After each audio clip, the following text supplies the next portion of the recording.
नमस्कार दोस्तों, मैं हूं परविंदर।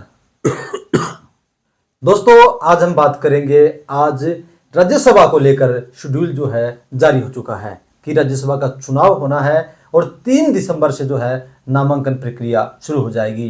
10 तारीख तक नामांकन भरे जाएंगे और 24 तारीख को नतीजे जो हैं सामने आएंगे।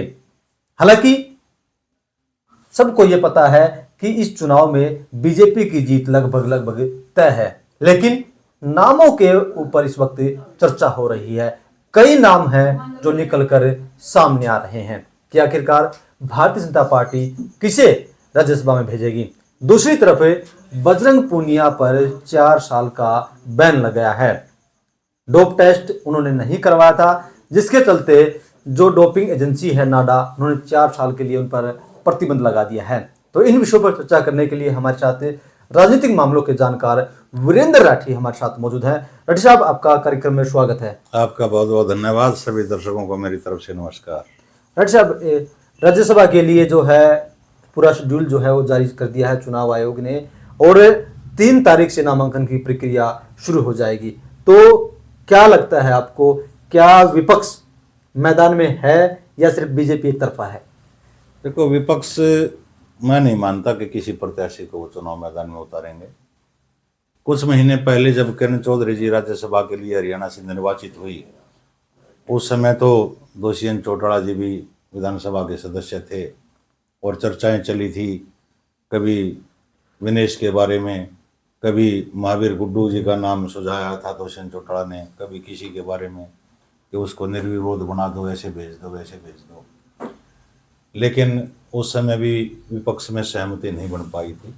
लेकिन आज विपक्ष की उस समय तो हम मानेंगे कि जेजेपी के पास भी 10 सीटों का कोटा था और सीट्स उनकी थी। एक पे अभय सिंह चौटाला जी भी थे, कहीं गोपाल कांडा की भी अलग पार्टी थी, कहीं पार्टी का नामकरण एक तरह से बलराज कुंडू ने भी अपनी पार्टी का नाम रख रखा था। लेकिन आज वो स्थिति नहीं है। आज की विधानसभा के अंदर सीधी सी बात है, बहुमत भारतीय जनता पार्टी के पास, 37 सीटें कांग्रेस पार्टी के पास, 3 सीटें इंडिपेंडेंट्स के पास और 2 सीटें केवल इनेलो के पास। इंडिपेंडेंट एक तरह से सपोर्ट कर चुके हैं भारतीय जनता पार्टी को, तो विरोध में वोट रह गई 39, 37 कांग्रेस की और 2 इनेलो की।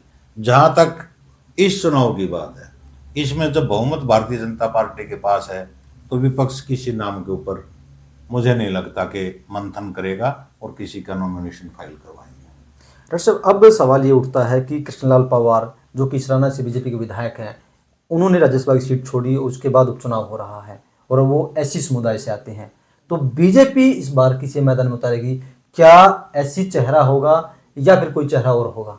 देखिए, राज्यसभा चुनाव के लिए ये गणित पार्टियां आखिर कम ही बैठाती हैं। अतीत में आप देखोगे तो मान सम्मान अगर ऐसी सीट को माने तो कृष्णलाल पवार जी को दे ही दिया था, और आज भी जो है उनको कैबिनेट का हिस्सा बना लिया गया है नायब सिंह सैनी जी की सरकार में। वो मान सम्मान है, लेकिन कम समय के लिए सीट है, पूरे 6 साल के लिए सीट नहीं है। शायद 3 साढ़े 3 साल का कार्यकाल इनका बचा होगा। तो इसमें किसी का भी नाम भारतीय जनता पार्टी दे सकती है। इसमें ज़्यादा इफपट नहीं लगेंगे, ना कोई ये देखा जाएगा कि भाई एससी ने सीट खाली की है तो उन्हीं को भेजा जाए। अगर इस प्रकार का सोचेंगे तो वो नाम भी भारतीय जनता पार्टी के पास कई नाम हैं, जिसमें एक प्रकार से हम मानोगे जैसे सुनीता दुग्गल जी हैं, काफ़ी भाई IRS अधिकारी हैं, पहले MP भी रही हैं, MLA का चुनाव उन्होंने लड़ा था, वो हार गई थी, MP की टिकट उनकी काट दी गई थी।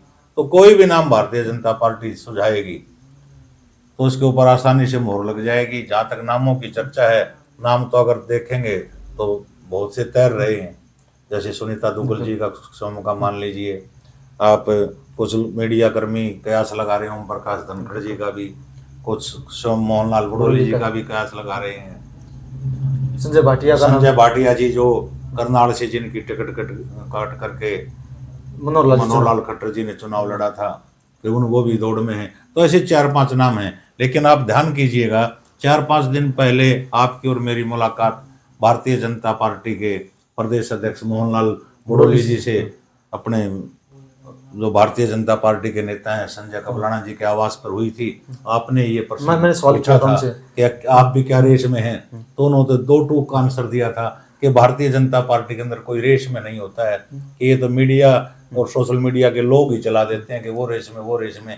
भारतीय जनता पार्टी के अंदर रेस में जिसका नाम चलता है कि वो नाम होता भी नहीं है, ऐसा नाम आकर के डिक्लेयर हो जाता है और उसको सभी तालमेल करके उसी के नाम पे मोहर लगा देते हैं।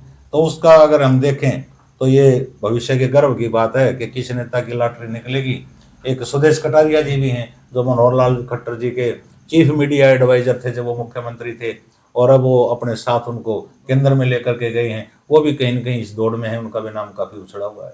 फिर सब कह ये रहे कि मोहनलाल बड़ौली जो है प्रदेश अध्यक्ष बने, मुश्किल दौर में प्रदेश अध्यक्ष को बनाया गया और बीजेपी ने जबरदस्त जीत हासिल की। संजय भाटिया को रैलियों की जिम्मेवारी मिली, बीजेपी ने जबरदस्त जीत हासिल की। तो क्या ऐसे में ये मजबूत दावेदार हैं? देखिए, भारतीय जनता पार्टी के अंदर दावेदार तो मजबूत निश्चित रूप से भाटिया जी भी हैं और वो डिजर्व भी करते हैं, क्योंकि जो आदमी मेंबर पार्लियामेंट था उनको टिकट नहीं दिया गया, वहां से फिर उन्होंने मदद की। नायब सिंह सैनी जी ने जब बाई इलेक्शन लड़ा विधानसभा तो फिर मुझे याद है मनोहर लाल जी ने भी कहा था कि मैं चुनाव करनाल से तब लड़ूंगा जब भाटिया जी मुझे सिग्नल देंगे जी। तो इतना त्याग जिस आदमी ने दिखाया है, तो कहीं न कहीं राजनीति में राजनेता कुछ तो ऐसे होते हैं कि जो मौका मिलते ही टंगड़ी मार जाएं और आगे बढ़ जाएं, लेकिन भारतीय जनता पार्टी में इस प्रकार का सिस्टम ज्यादा नहीं है। भारतीय जनता पार्टी में कुछ सिस्टम वर्तमान जो दौर चला हुआ ये है कि जो आदमी जिस आदमी के काम आता है ना, त्याग दिखाता है, कहीं न कहीं उसको पार्टी महत्व जरूर देती है। जिस प्रकार से आप अतीत में देखो, वीरेंद्र सिंह डुमरखा जी राज्यसभा के मेंबर तो कांग्रेस से थे ही, वो भाजपा में ज्वाइन किया, उनको दोबारा भाजपा ने राज्यसभा में भेज करके केंद्र के मंत्री पद से नवाजा। उनकी घरवाली को जिस प्रकार से विधानसभा की टिकट दी, उनके बेटे को पार्लियामेंट की टिकट दी, और कहीं न कहीं इसी प्रकार की बात जो हुई थी किरण चौधरी जी के साथ, किरण चौधरी जी के साथ ये हुआ था कि आपको हम राज्यसभा भेजेंगे, उनको भेजा, फिर आपकी बेटी को विधानसभा की टिकट देंगे, वो दी, वो जीत के आई तो उनको मंत्री भी बनाया। इस मामले में तो सबसे एक नाम हम बोल रहे हैं चर्चा का, जो भागदौड़ भी बहुत कर रहे हैं, जिन्होंने पीछे भी काफी भागदौड़ की और अब भी लगे हुए हैं, वो कुलदीप बिश्नोई। क्योंकि कुलदीप बिश्नोई जी के लिए राजनीति में जिंदा रहना बहुत जरूरी है। उनके बेटे जब से भव्य बिश्नोई जी आदमपुर से विधानसभा का चुनाव हारे हैं, कहीं न कहीं उनका दिल काफी मचल रहा है। सोशल मीडिया पर यहाँ तक की खबरें चलने लगी कि कुलदीप बिश्नोई जी ने भाजपा की मीटिंगों में जाना बंद कर दिया है। कांग्रेस ज्वाइन कर सकते हैं, करें तो नहीं गए, कम से कम जब तक सरकार का कार्यकाल है 4-5 साढ़े 4-5 साल का, भी तो नई नई सरकार बनी है केंद्र के अंदर, समझो 4-5-6 महीने हो गए, प्रदेश के अंदर 1-1.5 महीना हुआ है, तो चुनाव के समय तो वो कोई भी फैसला ले लें। लेकिन अगर उन्होंने जहाँ भागना ही इसलिए था, तो एमएलए तो वो खुद थे ही ना कांग्रेस से, वहां पे एमएलए से रिजाइन करके अपने बेटे को तो चुनाव लड़ाया बाई इलेक्शन में। तो एमएलए के लिए इस चीज के लिए वो भागेंगे तो ऐसी गलती तो मैं मानता हूँ नहीं करेंगे। लेकिन उनका एक सपना जरूर है कि आज बेटा चुनाव हार गया तो लड़ाई, अगर बेटा चुनाव जीतता तो वो लड़ाई लड़ते बेटे के लिए कैबिनेट में मंत्री पद के लिए कि कैबिनेट मंत्री बनाओ, बगैर जीते बनाए कैसे। तो समस्या आके यहाँ फंस गई। अब वो चाह रहे हैं कहीं न कहीं कि राज्यसभा में मैं ही चला जाऊं।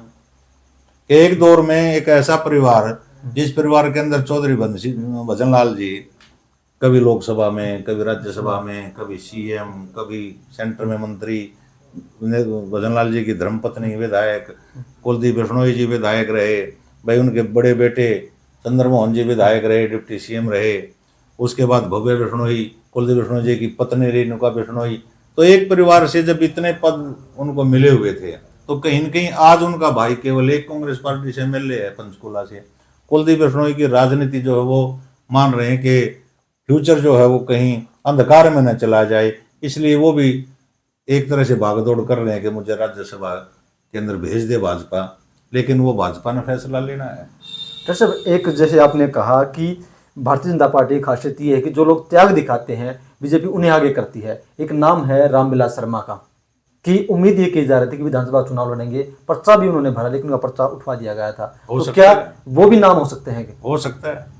यही तो बात मैं मोहन बड़ौली जी के बयान को इसलिए तो आपको बता रहा हूँ कि मोहन बड़ौली जी ने एक बात कही है कि जो नाम तैर रहे हैं ना, जो कहते हैं ये रेस में है, रेस वाले नाम भारतीय जनता पार्टी नहीं देखती कि सोशल मीडिया पर क्या चल रहा है, अखबारों में क्या चल रहा है। उन्होंने तो जो थिंक टैंक उनका बैठा है वो देखता है कि भाई कौन आदमी इस पद के ऊपर अच्छा रहेगा, और किसी का भी नाम आएगा कोई विरोध करने वाला है नहीं। तो रामविलास शर्मा जी भी एक मजबूत चेहरा है, डिजर्व भी करते हैं, सबसे सीनियर लीडर हैं भारतीय जनता पार्टी के संस्थापक सदस्यों में शायद वो हों, और सबसे पुराने भारतीय जनता पार्टी के नेता हैं जिन्होंने भाजपा को ऊंचा उठाने के लिए बहुत ज्यादा संघर्ष जमीन पे किया है। कई बार उनके बयान भी सामने आए हैं, आंखों से आंसू निकले कि भी हम तो वो हैं कि जिन्होंने पेड़ खड़ा किया, जब फल लगने की बारी आई तो फल किसी और ने तोड़ के खा लिया। बिल्कुल 90 के 90 विधानसभा क्षेत्र हरियाणा प्रदेश के ऐसे हैं जहां रामविलास शर्मा जी को आप किसी हल्के के अंदर रैली करने के लिए भेज दो, जब उस हल्के के अंदर रैली करने जाएंगे ना तो 15 से 20 उस हल्के के गांव के नाम याद रहेंगे, और कम से कम 30 से 40 जो पुराने भारतीय जनता पार्टी के वर्कर और कार्यकर्ता है ना, जबान पे उनके दो नाम रहते हैं। क्योंकि रामविलास शर्मा अच्छा वक्ता बड़े अच्छे हैं। उन्होंने अपनी टिकट कटने के बाद भी भारतीय जनता पार्टी ने जहां जहां उनकी ड्यूटी लगाई वहां बखूबी चुनाव प्रचार करने का काम उन लोगों ने किया है, रामविलास शर्मा जी ने। तो ये 6-7 नाम हैं, होना तो इन्हीं में से चाहिए, लेकिन ये भाजपा है, कहीं से भी किसी और का भी नाम आ सकता है, पता नहीं किसकी लॉटरी निकलेगी लॉटरी, क्योंकि कोई दूसरा प्रतिद्वंदी तो चुनाव मैदान में खड़ा नहीं होना, जीत सुनिश्चित है। तो क्या इस बार जो पर्ची निकलेगी, क्या वो नायब सैनी निकालेंगे या मनोहर लाल जी निकालेंगे या केंद्र से वो पर्ची बनकर आएगी? देखो इसमें मैं मानता हूं कि तीनों आदमियों का तालमेल होगा। केंद्र की तो अहम भूमिका रहेगी ही रहेगी, निसंदेह, उसको दरकिनार नहीं किया जा सकता। मनोहर लाल खट्टर जी की भी भूमिका रहेगी और वर्तमान चीफ मिनिस्टर नायब सिंह सैनी जी की भी भूमिका रहेगी। कहीं न कहीं इनके तालमेल से और इनकी सहमति से राज्यसभा के उम्मीदवार का नाम भारतीय जनता पार्टी फाइनल करेगी, नाम किसी का। तो क्या ये भी मान सकते हैं कि जो इन दो का करीबी होगा, नायब सैनी और मनोहर लाल का जो करीबी व्यक्ति होगा, क्या वही जाएगा राज्यसभा? देखो स्टेट से तो फीडबैक स्टेट लीडरशिप से तो लेती है सेंट्रल लीडरशिप। कहीं न कहीं अमित शाह जी या नरेंद्र मोदी जी या जेपी नड्डा जी कोई सलाह मशवरा करेंगे तो किससे करेंगे? मनोहर लाल खट्टर जी से करेंगे, प्रदेश अध्यक्ष मोहनलाल बडोली जी से करेंगे, या फिर सीएम नायब सिंह सैनी जी से करेंगे। इन्हीं से सलाह मशवरा करके कोई नाम फाइनल होगा। डॉक्टर साहब, दूसरी तरफ बड़ी खबर आज ये भी है कि जो है 4 साल के लिए बजरंग पुनिया पर बैन लगा दिया है। डोपिंग टेस्ट करने से उन्होंने मना कर दिया था। अब वो कह रहे हैं कि ये सारा का सारा खेल जो है बीजेपी का है। आपको क्या लगता है? देखिए पहले तो एक अलग बात थी जब इन्होंने कांग्रेस पार्टी ज्वाइन नहीं की थी, विनेश ने और बजरंग पूनिया ने, आम जनता भी सिंपैथी रखती थी। आज वो है राजनीतिक आदमी, आज उसको खिलाड़ी की नज़र से ना देखा जाए, एक पॉलिटिशियन की नज़र से देखा जाए। पद भी है उनके पास कांग्रेस पार्टी का उनके पास पद भी है। जब वो राजनीति में आ गए और राजनीतिक पद उन्होंने ले लिया तो अब ये मत बात हो कि मेरे को इस वजह से मेरे ऊपर बैन कर दिया गया कि मैं कांग्रेस में हूँ और भाजपा की सरकार है। अगर ये चीज़ आपने करनी थी, अपने खेल को जारी रखना था, तो भाई 3-4 साल तक और राजनीति से दूर रहते। इस मामले में फिर डोप टेस्ट की एक प्रक्रिया है। फिर डोप टेस्ट किसी भी खिलाड़ी का जो हमारा सिस्टम है खेल का, जो नाडा एजेंसी है, डोपिंग एजेंसी, वो करती है, वो कर सकती है। ये उसको ये मना करता है, ये उससे भी बड़ा हो गया क्या वहां भी हर जगह राजनीति चलेगी क्या? कि आपका कांटा लग जाए, जहरीला मच्छर आपको काट ले तो कटवा दिया बीजेपी ने। ये बहानेबाजी लंबे समय तक चलने वाली नहीं है। बजरंग पूनिया जी को थोड़ी सी अपने दिमाग को बड़ा करना पड़ेगा। जिस प्रकार के आइकॉन वो देश के स्टार खिलाड़ी के रूप में उभरे थे, अपनी उसी इमेज को अगर बरकरार रखना है तो उन्होंने डोप टेस्ट में क्या जाता? जब उन्होंने कुछ खा पी नहीं रखा गलत, कोई दवा उन्होंने नहीं ले रखी गलत, तो अपना करवाओ, अपने आप दूध का दूध पानी का पानी हो जाएगा। इस प्रकार के लांछन केवल राजनीतिक रूप से इस मुद्दे को कैश करना मैं नहीं मानता ये उचित है। वैसे उन्होंने 2 सवाल उठाए हैं। उन्होंने एक तो ये कहा कि जो किट लेके आए थे कि वो एक्सपायरी डेट की थी, और दूसरा वो कह रहे हैं कि ये सारा का सारा खेल जब हुआ जब उन्होंने दिल्ली जंतर मंतर से उन्होंने आंदोलन शुरू किया। तो सारी चीजों को पहले ही हुआ था या अब इसी हुआ है? ये मार्च की बात है। तब कह रहे हैं कि जब वो किट लेके आए थे उस टाइम पे, तो उस टाइम किट लेके आए थे, अपनी तरफ से जांच तो आप करवाते या आप ये अपील करते नहीं किट लेकर के आओ। अब तो एक तरह से खेल से बाहर तो बजरंग पूनिया जी अपने आप ही हो गए। जब पॉलिटिकल पार्टी खेलने के लिए वो तैयार हो गए, सदस्यता पार्टी की ले ली, पार्टी का पद ले लिया, इस विधानसभा चुनाव में टिकट भी मांग रहे थे बादल विधानसभा क्षेत्र से, लेकिन विनेश फोगाट को टिकट मिलने के कारण उनको नहीं मिल पाई। जब आप राजनीति में आ गए तो पूर्ण रूप से राजनीति करो और राजनीतिक मुद्दों को उठाओ। जो ये प्रक्रिया थी उसके ऊपर जो बैन लगा है, मान लिया आज वो बैन उनके ऊपर ना लगता तो आज कुश्ती को चुनते बजरंग पूनिया जी या राजनीति को चुनते? ये प्रश्न तो बजरंग पूनिया जी से ही किया जाना चाहिए। वैसे मैं आपसे ये जानना चाहूंगा कि जिस तरीके से जो खिलाड़ी हैं आजकल या और भी कोई लोग हैं जो राजनीति में आ रहे हैं, खेल से राजनीति में आ रहे हैं, तो क्या वो खेल को बदनाम कर रहे हैं या फिर कहीं ना कहीं उनकी मंशा कुछ और है? देखिए, कुछ चुनिंदे आदमी होते हैं जो हर फील्ड में सक्सेस होते हैं। फिल्मी सितारे राजनीति में आते हैं, कौन फिल्मी सितारा कामयाब हुआ? एक सुनील दत्त जी का नाम बड़े अदब से लिया जाता कि वो गंभीर थे इस चीज को लेकर के।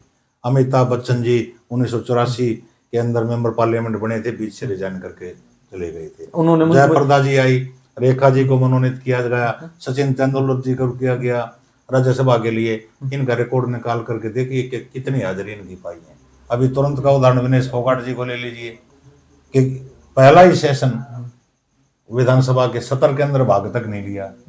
दूसरे आप और खिलाड़ियों को देखोगे, पिछली सरकार में खेल मंत्री बनाए गए थे हॉकी खिलाड़ी संदीप सिंह, बड़ी इज्जत थी देश के अंदर, लेकिन जिस प्रकार के आरोप उनके ऊपर लगे सभी कहीं कहीं धूमिल हुई है। तो जिस आदमी का जो अक्षेत्र होता है उसी अक्षेत्र के अंदर अपना उल्लेखनीय योगदान अगर कोई आदमी देता है तो वो अच्छा है। इस चीज में आप दो नाम आपके सामने रखता हूँ। एक नाम तो सुरेंद्र शर्मा, बड़े हास्य कवि हैं देश के। उन्होंने कहा कि राजीव जी ने भी मेरे को ऑफर किया था कि आप एमपी का चुनाव लड़ो, मैंने मना किया। अटल बिहारी वाजपेयी जी ने भी मेरे को ऑफर किया था, मैंने चुनाव नहीं लड़ा। और एक बहुत बड़े कवि हैं, अभी मेरे दिमाग में उनका नाम नहीं आ रहा, हरिओम पवार जी। हरिओम पवार जी को भी मोदी जी ने ऑफर किया था, जो पहली सरकार मोदी जी की देश के अंदर बनी थी उस चुनाव के अंदर, क्या आप आइए लोकसभा का चुनाव लड़िए। और बड़ा अच्छे सलीके से उन्होंने मना किया था कि मैं जिस फील्ड में हूँ कि उसी फील्ड में मेरे को रहने दिया जाए। बल्कि उनकी तो कविता की दो पंक्तियां बड़ी फेमस हुई थी कि मेरे दर से खाली लोटे राजनीति के उड़न खटोले, दुनिया में इतना धन कहाँ है जो मेरी खुददारी तोले।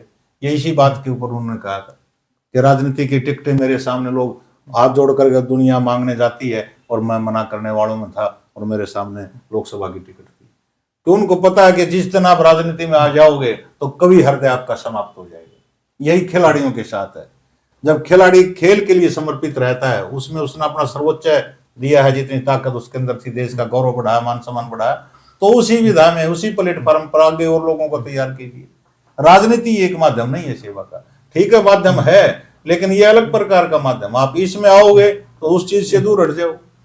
लेकिन बहुत से आदमी, विरले आदमी इस प्रकार की सफलता पाते हैं। तो चलिए, तो कहीं ना कहीं जो जिस तरीके के आरोप जो है बजरंग पूनिया लगा रहे हैं उसमें ये साफ बात देखने को मिल रही है कि ये आरोप जो है राजनीति से प्रेरित आरोप है, क्योंकि वो खुद कांग्रेस में है और कांग्रेस का पद भी उनके पास है। और फिर अगर वो ऐसी बातें कर रहे हैं तो सीधा सीधा मतलब है कि वो अपनी पार्टी को फायदा पहुंचा रहे हैं। दूसरी तरफ ये देखना दिलचस्प होगा कि आखिरकार इस बार बीजेपी किसे राज्यसभा भेजेगी और विपक्ष का कोई उम्मीदवार इस बार लग नहीं रहा है। इन तमाम विषयों पर चर्चा करने के लिए साहब आपका बहुत बहुत धन्यवाद। बहुत बहुत शुक्रिया।